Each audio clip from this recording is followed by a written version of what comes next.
여러분, 우리는 만나면 어떻게 인사하죠? 안녕하세요 합니다. 안녕이라는 말을 하죠. 근데 안녕이라는 말을 다른 말로 하면 평안하냐? 그러니까 샬롬이라고 얘기할 수 있는데요. 오늘 여러분들의 마음 상태는 안녕하십니까? 어떠세요? 여러분들의 감정은 지금 어떤가요? 대체로 우리는 어떨 때 감정이 다운되죠? 우리의 감정이 팍 다운될 때. 여러 가지 이유가 있겠지만 근본적인 것은 내가 원하는 대로 되지 않을 때 우리는 감정이 많이 다운됩니다. 예를 들면 남자친구와 여자친구를 교제를 하게 되는 그 이성 친구에게 짜증이 나는 이유는 내가 원하는 바대로 이가 행동해주지 않을 때, 반응해주지 않을 때죠.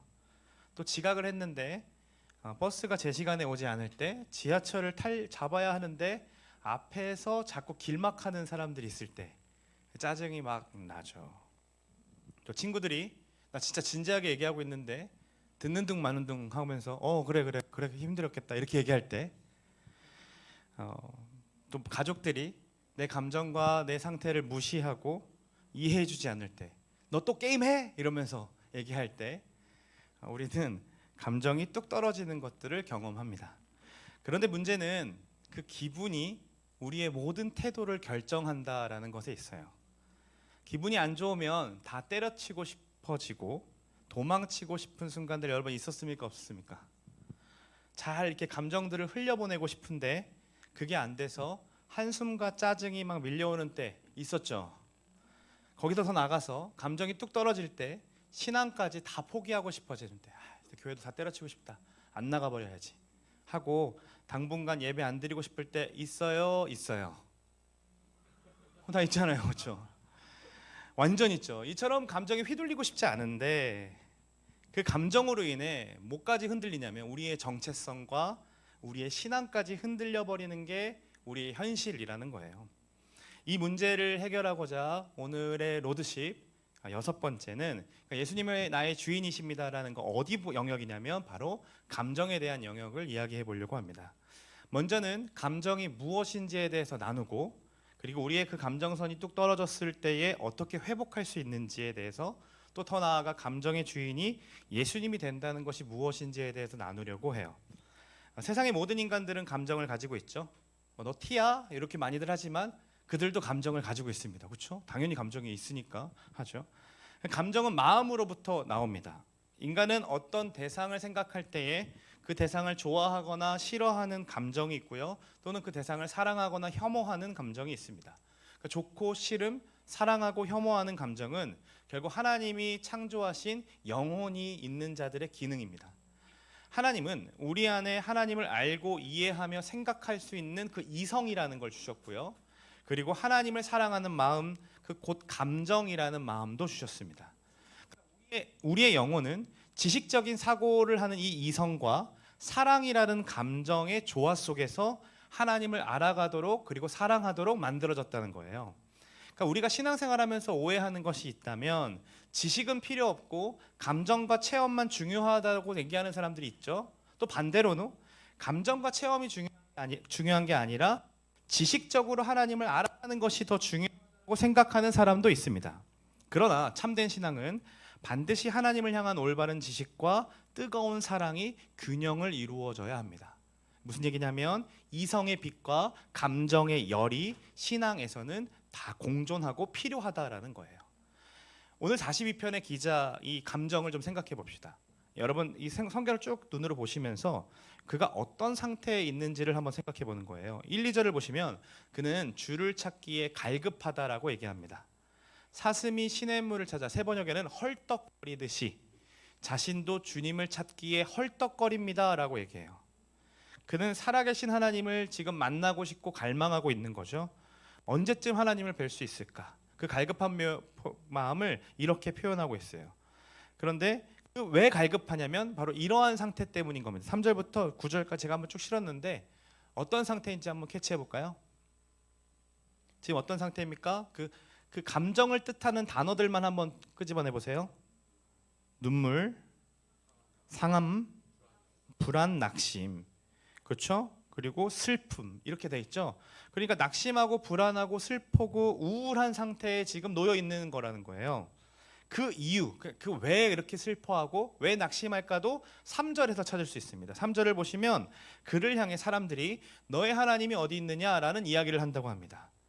그 말이 자기의 마음속에 가시처럼 다가오는 거예요. 사람들은 왜 그를 향해 너의 하나님이 어디 있느냐라고 했을까요? 그러려면 이걸 알려면 우선 시편 42편의 기자가 누군지를 알아야 되는데 성경을 여러분들이 펴서 보시면 이 시편의 기자가 누군지를 소개하고 있습니다. 누구죠? 고라 자손이라고 얘기합니다. 고라라는 사람은요, 레위 자손이고요. 민수기 16장에 가면 모세와 아론의 지도력에 대해서 대항해서 반역을 일으킨 사람입니다.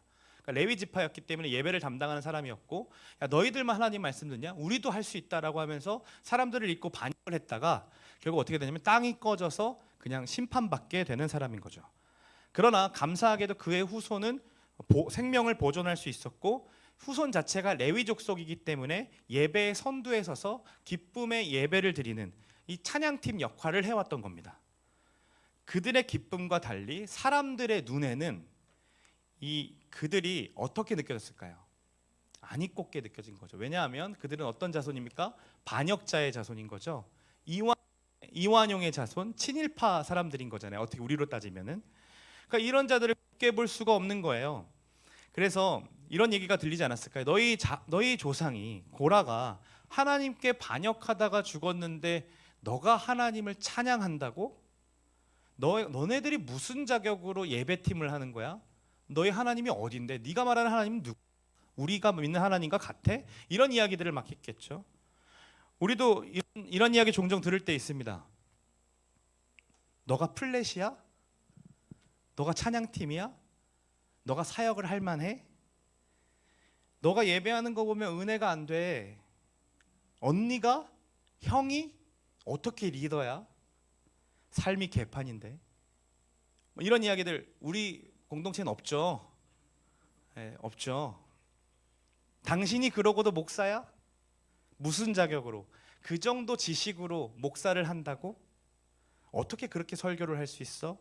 이런 말들 우리 제자포스 공동체 안에는 안 들어보기를 소망합니다.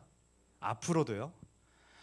누군가 근데 이렇게 말을 안 해도요, 스스로 마음속에 항상 이런 말들이 들려오지 않습니까? 너가 그리스도인이라고? 어제 그렇게 노래방에서 술 먹고 노래하고서 여기 와서 찬양한다는 게 말이 돼? 이러한 마음들, 내가 한 주간의 삶을 너무나도 개판으로 살았을 때에 이 자리에 왔을 때 주를 바라보며 하는 이 자체가 너무 가식적으로 느껴져서 이게 안 떨어지고 찬양도 안 되고 그냥 앉고 싶은데 다들 일어서 있으니까 앉지도 못하고 그렇게 그냥 버티고 앉아있을 때가 있지 않습니까? 이런 소리들이 우리를 애워쌀 때 내가 위선자 같고 정말로 하나님을 믿는 사람이 맞는가라는 생각이 드는 거죠. 계속해서 우리 마음속에 너가 믿는 하나님이 정말 맞아? 너가 하나님 믿는 사람 맞아? 라는 소리가 들려온다는 거예요. 그런데 그래도 꿋꿋하게 이 자리에 와서 예배하면서 섬기면서 버텨왔죠. 그런 마음속의 소리들이 계속 있지만 그래도 우리 하나님이 사랑이시라는 분을 알기 때문에 나를 용납해 주실 거라고 생각하면서 이 자리를 버티고 견뎌오는 겁니다. 그런데 그것마저 못 드리게 될 때에 우리는 그 안에서 낙심과 우울과 슬픔과 불안들이 찾아오게 된다는 거예요. 지금 시인도 그랬거든요. 무슨 일 때문인지 자세하게 말하지 않기 때문에 모르지만 6절을 한번 보시면 지금 그는 성전에 있어야 하는데 성전이 아니라 요단 땅 헤르몬과 미살산에 머무르고 있다고 얘기해요. 그러니까 하나님께 이제는 사용받지 못하는 자리에 있는 거예요. 예배팀으로서 있지는 못하게 되는 거죠. 그러니까 나는 하나님께 버림받은 존재라는 사실을 자꾸 되뇌이게 되는 순간인 거죠. 사람들이 뭐라 해도 예배의 자리에 있을 때 다시 회복했고 하나님이 그래도 나를 사용하신 것 때문에 은혜라고 고백하면서 살아왔다가 이제는 그것조차 못하게 되니까 낙심하고 불안하고 우울하며 헐떡거리는 마음으로 하나님의 갈급하고 기다리고 있는 겁니다. 그러니까 지금 이는요, 물리적으로 하나님의 성전과 멀어져 있긴 하지만 마치 하나님과의 관계가 심정적으로 영적으로 떨어진 것처럼 느껴져서 끊어진 것처럼 느껴져서 정말 비난하던 이들의 말대로 우리는 고라 자손이라서 이렇게 추방당한 건 아닌가, 이렇게 지금 성전에 못 가는 건 아닌가라는 생각을 했던 거죠. 그래서 불안해하고 낙심했던 겁니다. 여기서 우리는 한 가지 진리를 짚고 갈 수 있는데요, 하나님으로부터 멀어지면요, 이렇게 기쁨이 사라지게 됩니다. 그러니까 근본적으로 낙심하고 불안해하고 이런 것들은 결국 하나님으로부터 멀어질 때 찾아올 수 있다는 거예요. 그렇다면 우리에게 중요한 건 이 감정을 어떻게 해야 할까인 거죠. 이 감정을 어떻게 해소시키고 어떻게 할 수 있을까라는 것. 첫 번째 스텝인데요. 첫 번째 스텝 같이 한번 읽어보겠습니다. 함께 했습니다. 감정은요, 숨기는 것이 아니라 하나님께 드리는 겁니다. 고라자스는요, 지금 하나님께 토로하고 있죠. 숨김없이 자신의 감정 상태를 드러내고 있습니다. 때때로 우리는 감정을 드러내지 않고 자기의 마음을 감추는 것을 미덕이라고 얘기합니다. 미덕. 그러나 시편 곳곳을 한번 읽어보시면 이게 정말 성경이 맞는가라고 생각이 들 만큼 하나님께 막 분노하고 따지는 시들이 굉장히 많아요. 그런 걸 탄식시라고 하는데 이 탄식시가 굉장히 많은 부분을 차지합니다. 왜 하나님은 그 탄식하고 하나님께 따지고 저 악인 때문에 고통받아서 악인들을 저주하는 그 시를 왜 남겨두셨을까요? 성경에. 우리에게 그렇게 기도하라고 남겨두신 거죠. 우리에게 그렇게 하나님이 찾아와서 하나님을 찾아와서 하나님께 이렇게 기도하라고 하나님이 시편을 남겨주신 겁니다. 하나님은요, 우리의 감정을 무시하는 분이 아닙니다. 성경을 통해서 예를 들어줄게요. 시편 34편 18절을 보시면 주님의 마음은 그 상한 사람에게, 마음 상한 사람에게 가까이 계시고 낙심한 사람을 구원해 주신다라고 얘기해요. 그리고요, 시편 51편은 다윗이 밧세바를 범한 뒤에 하나님 앞에 회개하는 고백인데 하나님께서 원하시는 제물은 뭐라고 얘기합니까? 네, 찢겨진 심령이라고 얘기하죠. 그러면서 오 하나님, 주님은 찢겨지고 짓밟힌 마음을 멸시하지 않으시는 분이라고 얘기합니다. 그리고 이사야 42편 3절은 상한 갈대를 꺾지 않으시고 꺼져가는 등불을 끄지 않으시는 분이 우리 하나님이라고 얘기하고 있죠. 보이십니까? 오히려 하나님은요, 여러분들의 탄식, 여러분들의 상한 마음을 예배로 받으시는 분이십니다. 기쁨으로, 제사로, 기도로 받으신다라는 거예요. 여러분, 힘들고 아무것도 하고 싶지 않을 때 한숨만 푹 내쉴 때 있죠. 이렇게 내쉴 때 있죠. 그 한숨, 하늘에 계신 우리 아버지께서 그 한숨 속에 담긴 의미를 다 알고 계시기 때문에 여러분들의 한숨조차도 하나님은 기도로 받으십니다. 말이 안 나와도 괜찮아요. 하나님은 여러분들의 그 감정을 인정하시고 충분히 응답하실 수 있는 분이십니다. 그러니 사람에게는 감정을 숨길지언정 하나님께만큼은 여러분들의 감정을 숨기지 마시고 내어드릴 수 있는 여러분들 되시기를 간절히 소망합니다. 여러분 안에 있는 그 낙심함, 슬픔, 부끄러움, 수치스러움, 죄책감, 우울감, 이 모든 감정들, 그거는 숨겨야 할 감정이 아니라 하나님께 드려야 할 예배의 언어인 거예요. 하나님께 내어드리기를 간절히 소망합니다. 낙심하고 불안하며 이 우울한 마음을 하나님께 내어드리는 것을 넘어서서 이 두 번째 스텝이 있습니다. 이 명제를 기억하시기를 바래요. 우리 같이 둘째 스텝 얘기 한번 해볼까요? 시작. 감정은 상함에서 옵니다. 상황에서요. 그러나 소망은 어디서 온다고요? 말씀에서 옵니다. 고라자서는요, 낙심과 불안에 머물지 않습니다. 자신의 영혼에게 이렇게 선포해요. 우리 42편 5절 말씀을 같이 한번 읽어보겠습니다. 함께 했습니다. 내 영혼아, 내가 어찌하여 너는 하나님께 소망을 두라. 도우심으로 말미암아 내가 여전히 찬송하리라. 시인은요, 충분히 낙심되고 우울하고 힘든 상황에 놓여 있지만 그는 자신의 영혼에게 선포하는 겁니다. 하나님께 소망을 둬야 한다. 이렇게 선포할 수 있는 이유는 그가 지금껏 읽어왔던 말씀을 통하여서 하나님이 어떤 분이신지를 알았기 때문인 거죠. 하나님은 당신의 백성을 절대로 포기하지 않는 분이라는 사실을 알았기 때문인 겁니다. 야곱의 이야기를 봤더니요, 야곱은 거짓말로 장자권을 취하고 결국 광야로 쫓겨나게 됩니다. 그런데 광야로 쫓겨나갔을 때에 하나님이 그를 만나주세요. 요셉은요, 형들에게 인신매매 당해서 애굽으로 노예로 가게 됩니다. 그렇게 노예로 가게 되었을 때 자신의 안정권이 있었던 그 집에서 떠나 애굽의 노예가 된 그 신분 속에서 하나님은 그를 형통하게 하신다라고 얘기합니다. 모세도요, 이스라엘 백성도요, 자신들의 땅이었던 가나안 땅을 벗어나서 애굽의 노예로 400년간 살아고 있을 때도 하나님은 그들을 기억해 주셔서 애굽에서 끄집어내시고 그들의 하나님이 되어 주셨죠. 그러니까 이러한 상황들을 보면 그들은 충분히 무너질 수밖에 없는 상황이었습니다. 형들에게 배신당했고요, 노예로 끌려가게 됐고요, 애굽에서 400년 동안 압제당하며 살았으니까요. 그런데 그들은 그들보다 더 하나님은 그들을 포기하지 않으셨고 도우셨음을 이 시인은 알고 있는 거죠. 그래서 고백하는 거예요. 자신도 비록 시온 그 예배의 성전에서 떨어져 있고 지금 굴에 있지만 하나님이 나타나 반드시 도우실 거다. 하나님은 나를 포기하지 않으신다. 하나님은 자기 백성을 반드시 끄집어내시는 분이라는 것을 말씀 속에서 발견했기 때문에 다시 자기네 영혼에게 선포하는 겁니다. 하나님께 소망을 두라고요. 왜 말씀에 기대면 낙심이라는 감정이 회복될까요? 감정은요, 상황에 따라 막 파도 치듯 막 올라갔다 하죠. 올라갔다 내려갔다 하죠. 그러나 말씀은요, 변하지 않는 진리이기 때문에 그렇습니다. 그래서 우리는 부정적인 감정이 밀려올 때마다, 우리의 삶을 막 지배할 때마다요, 우리 영혼에게 선포해야 되는 거예요. 하나님께 소망을 두자. 하나님께 소망을 두자. 누군가 우리를 외면하고 외롭게 할지라도 우리 하나님은요, 여러분들을 절대로 버리시지 않으시는 분이십니다. 믿으십니까?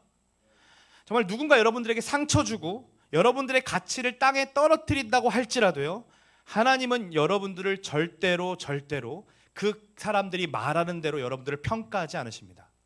우리 하나님은 여러분들을 정말로 사랑하신다라고 얘기하고 언제나 여러분들을 선택하시는 분이라는 거죠.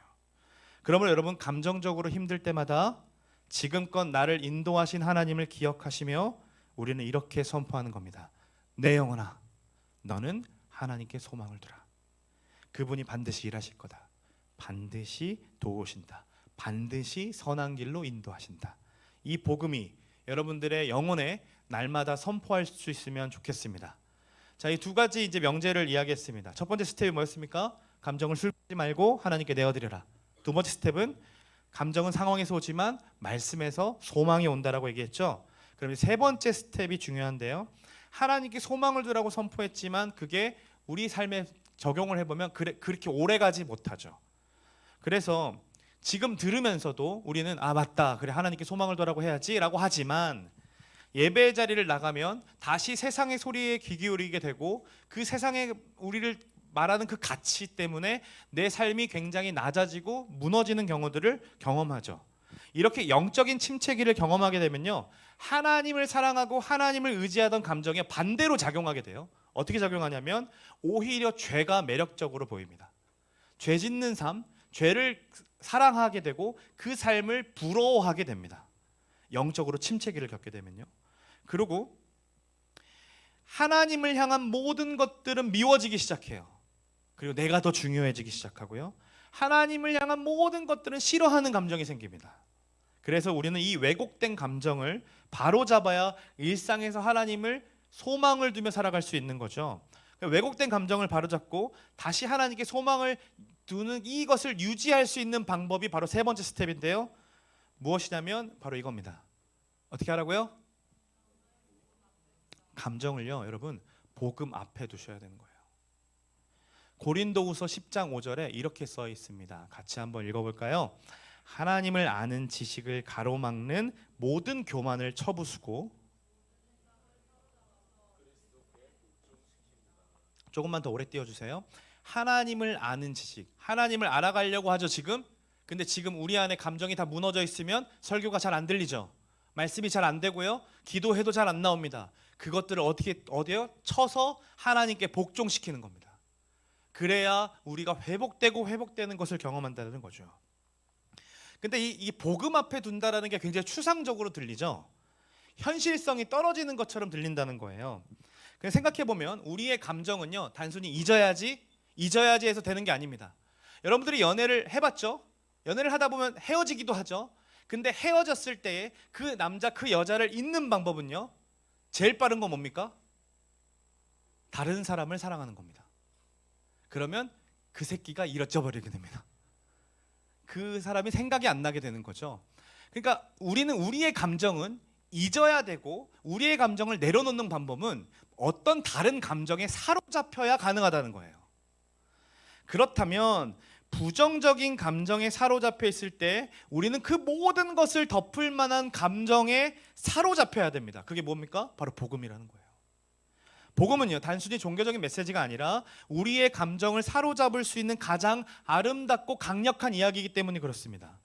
여러분, 복음을 한번 깊이 묵상하면 묵상할수록요, 우리 예수님은요 굉장히 아름다우신 분이라는 것을 경험하게 됩니다. 그 아름다움은 우리의 상한 감정을 회복시키고 말씀을 붙잡고 소망에 굳게 하게 만들죠. 그렇다면 우리의 마음이요, 예수님의 아름다우심으로 사로잡힌다라는 건 그럼 뭘까? 이제 복음 앞에 두라. 그럼 복음 앞에 둔다는 건 예수님의 아름다우심을 바라보고 그 아름다우심에 사로잡히라는 거. 그럼 그게 도대체 뭔데? 라고 얘기할 수 있잖아요. 우리는 어떤 기준으로 사람들을 아름답다라고 얘기할까요? 대체로 우리는요, 외적으로 잘생기고 예쁜 사람을 보면서 그 사람을 아름답다라고 표현합니다. 그러나 아무리 아름답게 생긴 사람이라 할지라도 그가 도덕적으로나 그리고 이기적인 삶을 사는 것을 보면 그 사람을 아름답다라고 말하지 못하죠. 외모는 아름답지만 그냥 예쁠 뿐이지라고 하지만 그 사람의 모든 면모가 아름답다라고는 얘기하지 않습니다. 반대로 외모는 조금 덜하더라도 그가 도덕적으로 삶을 살아가거나 이기적이거나 이타적으로 살아가는 삶의 모습을 보면 외모와 상관없이 그 사람의 모습을 보면 우리는 아름답다라고 표현합니다. 그럼 이 아름답다라는 단어는 도덕성과 연결되어 있다라는 거예요. 아름다움과 도덕성이 분리하지 않고 연결해서 우리 인류는 생각한다는 거예요.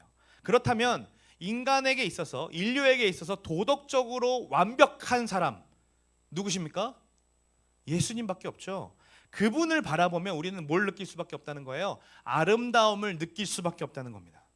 그분이 상황과 환경을 대하는 방식들, 그리고 그분을 찾아오는 영혼들을 대하는 이야기, 눈빛, 말들, 그리고 비방하는 말들 막 받으셨거든요. 네가 어떻게 이런 일들을 행하냐, 이런 얘기를 그때에 대처하시는 방법들, 이런 이야기들을 보면 우리는 정말로 그분이 탁월하다, 아름답다라고 인식하게 됩니다.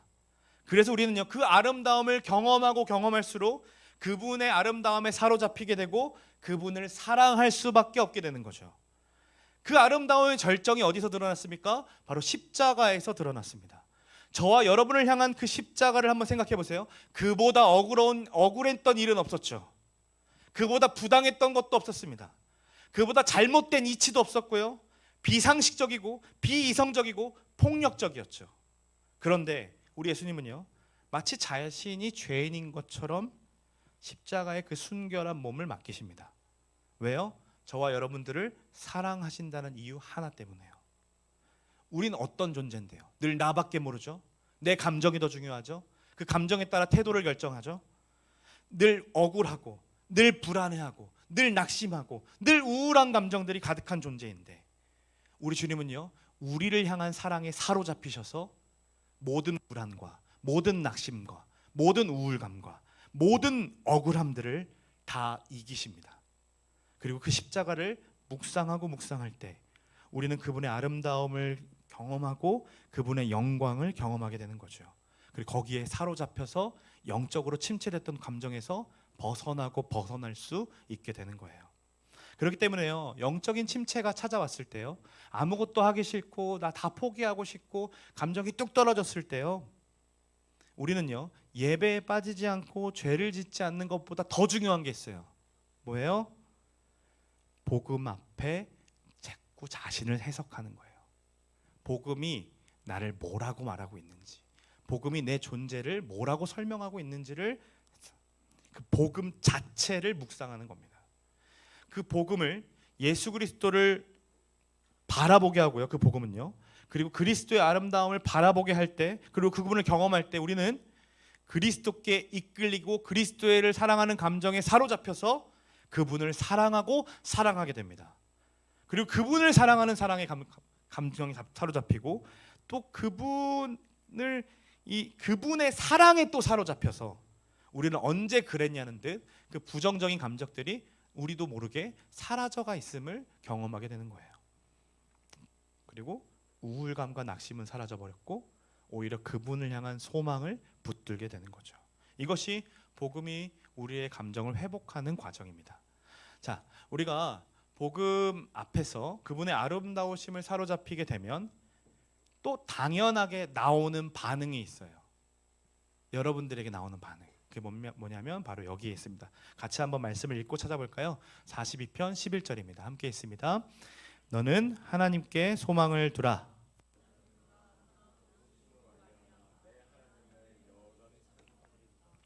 그분의 앞에 소망을 뒀죠. 그 다음에 우리에게 나타나는 건 뭡니까? 하나님을 찬양하도록 만든다는 겁니다. 생각해 보세요. 우리는 모든 찬양의 소리 속에서 함께 하고 있거든요.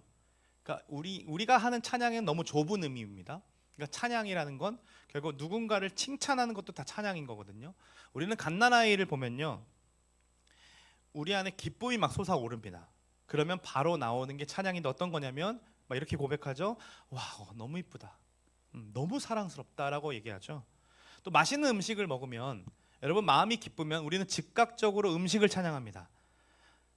너무 맛있지 않아? 이렇게 얘기하죠. 그러니까 이렇게 모든 기쁨은요, 자연스럽게 찬양이 흘러나오게 한다는 거예요. 또한 사람들을 자기가 높이 평가하는 대상을 찬양할 때요, 자발적으로 찬양할 뿐만 아니라 그 찬양에 동참할 것을 권유해요. 음식 먹으면서 나만 이거 진짜 맛있다, 와, 이 요리사가 누구야, 이 요리 너 뭐야? 라고 하다가 우리가 너무 맛있으면 어떻게 합니까? 거기 가봤어? 거기 먹어봐야 돼, 거기 꼭 가봐야 돼 라고 얘기하게 되죠. 이 아이 너무 예쁘지 않아? 너무 사랑스럽지 않아? 라고 얘기하죠. 이 아이돌 봤어? 이 배우 봤어? 이 드라마 봤어? 하며 우리는 누군가에게 내가 기뻐하는 것을 넘어서서 이제는 그 찬양을 누군가에게 권유하게 되죠. 여러분, 이것처럼 우리의 기쁨이 이렇게 찬양으로 반응하게 되는 이유는요, 찬양이 우리의 즐거움을 표현해 줄 뿐만 아니라 우리의 기쁨을 완성시키기 때문입니다. 그러나 음악도, 음식도, 심지어 갓 태어난 아이도요, 우리에게 주는 기쁨은 지속적이지 못하다라는 거예요. 아무리 남자친구가 좋아도, 아무리 여자친구가 좋아도 지속적으로 내게 기쁨을 줄 수는 없습니다. 음악도 계속 들으면 질리고요, 아무리 맛있는 음식도 연달아서 먹을 수는 없죠. 그래서 우리는요, 더더욱이 우리가 질리지 않고 지치지 않는 한 대상을 바라보고 먹고 마시고 봐야 합니다. 그게 뭡니까? 영원하시고 무한하시고 불변하신 하나님의 사랑입니다. 그 사랑을 맛보고 맛보아야 우리는 지치지 않는 힘을 경험하게 되고, 그 지치지 않은 힘을 통하여 기쁨이 유발되게 되고, 그 기쁨은 영원으로부터 오는 기쁨이기 때문에 다시 찬양으로 발산되게 되는 거죠. 그래서 우리는 그분께 매달리는 거예요. 예수님은요, 기쁨의 나라인 이 천국을 설명하실 때 이렇게 비유를 들어서 설명해 주셨습니다. 같이 말씀을 한번 읽어보겠습니다. 천국은 마치 밭에 감추인 보화와 같으니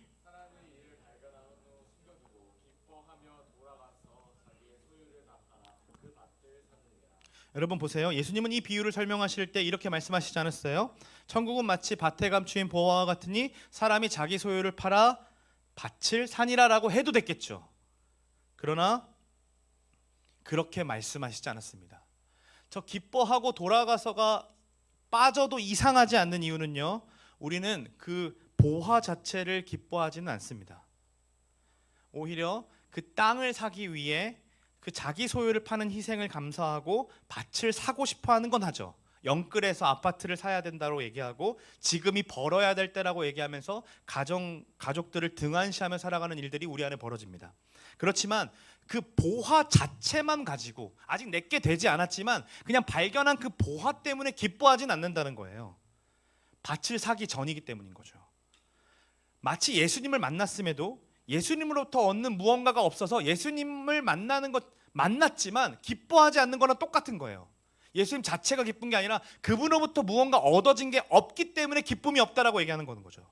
그러나 예수님은 그걸 거부하시면서 뭐라고 얘기하시냐면 그는 기뻐하며 돌아갔다라고 얘기합니다. 기뻐하며 돌아가서 자기 소유를 팔았다는 거예요. 이게 무슨 얘기냐면 막 웃으면서 내 냉장고 사세요, 내 땅도 사세요, 내 자동차도 사세요. 막 이렇게 기뻐하면서 사람들에게 막 당근 내놨다는 거예요. 더 싸게 더 싸게. 왜요? 진짜 보아가 주는 기쁨을 발견했기 때문인 거죠. 진짜 보아가 기뻐하면서 자기 집을 팔고 기뻐하면서 그 모든 모아뒀던 모든 것들을 청산하는 거죠.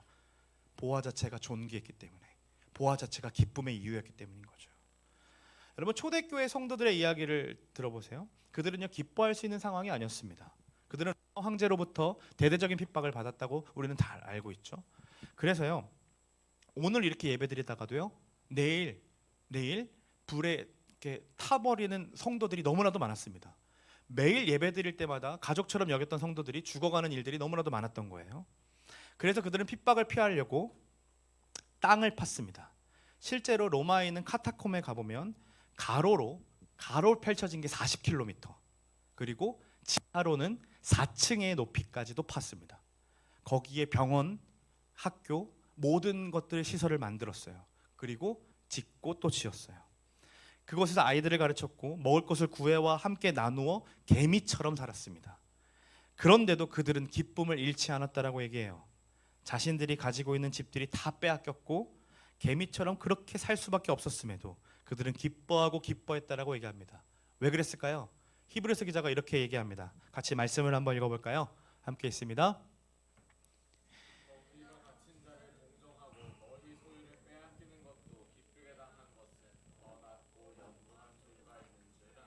네, 이거 좀 더 보여주세요.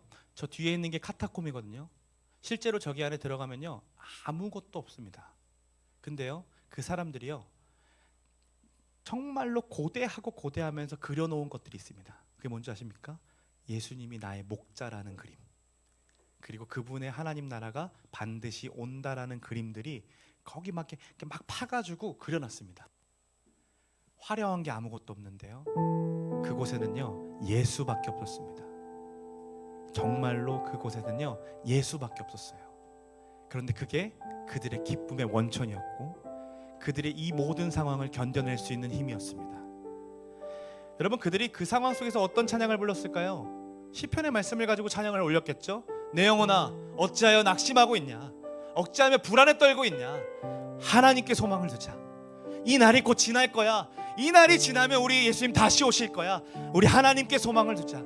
왜 우리가 일시적인 상황 때문에 불안해할까? 왜 우리가 일시적인 것들 때문에 낙심해할까? 아니야, 영원한 것들을 소유한 우린 존재야. 우린 거기에 소망을 두자라는 이 찬양의 고백들을 하나님께 하지 않았을까요? 여러분,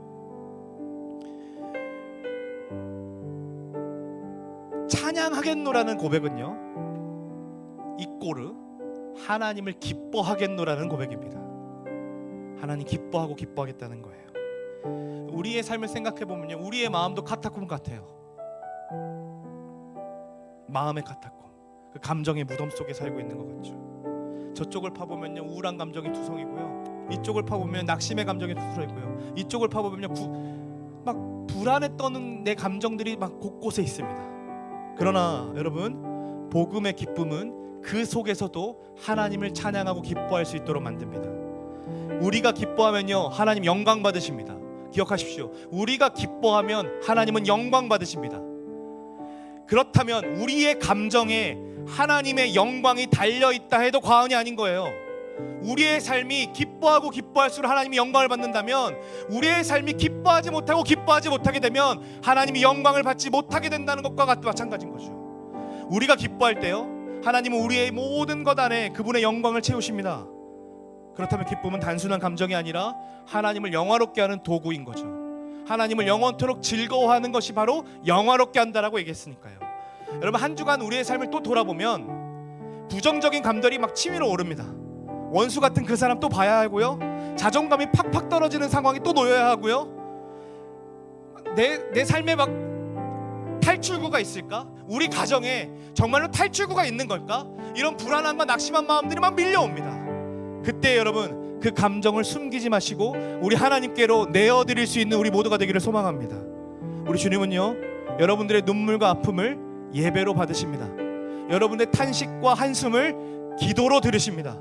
그러니 여러분, 부정적인 감정이 들어올 때마다 복음 앞으로 달려가십시오. 그 복음 앞에서 나를 위해 죽으신 그분 앞에 서서 그분이 나에게 뭐라고 말씀하시는를 듣는 겁니다. 그러면 그 음성이 들릴 거예요. 내 사랑하는 아들아, 내 사랑하는 딸아, 잘 왔다. 네 맘 다 안다. 수고했다. 고생했다. 우리 그 음성 들으며 회복하는 것이 바로 신앙생활인 겁니다. 다른 것에 쏟았던 감정들을 좀 내려놓으시고 영원한 사랑을 누릴 수 있는 그 예수님께 사랑의 감정을 드리고 내어드리며 그분과 함께 동행하는 기쁨을 얻는 우리 모두가 되시기를 간절히 소망합니다.